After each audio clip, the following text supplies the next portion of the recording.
म्हजें पोरसूं. म्हज्या फाटल्या आंगणांत एक सोबीत पोरसूं आसा. तो चड व्हडलो जागो न्हय, पूण रंगीत फुलांनी आनी वनस्पतींनी भरिल्लो आसा.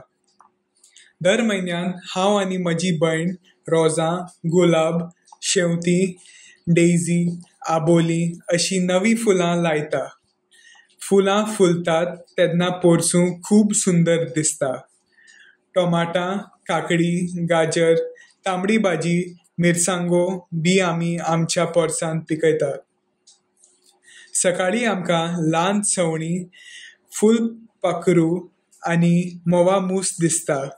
म्हजें पोरसूं म्हज्या मोगाची, आवडीची आनी मनांत शांती दितली सुवात. म्हाका बेजार येनासतना म्हज्यान वरां वरां पोरसांत रावूंक जाता. म्हजी भयण सैम मोगी. हांव कामाक वतां तेन्ना तेंच उदक घालता. झाडांक फावो तो सुर्या उजवाड मेळटा.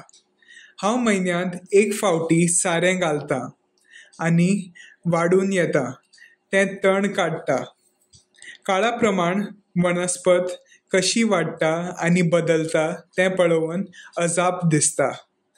तशेंच आमच्या घराक तेंकून एक व्हड चिंचेचें झाड आसा.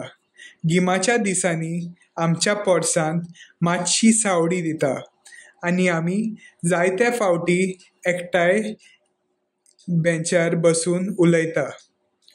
म्हजें पोरसूं एक शांत सुवात जंय हांव सुसेग घेता, मजा करता आनी खोल विचार करता आनी सैमाची सोबीतकाय नियाळटा.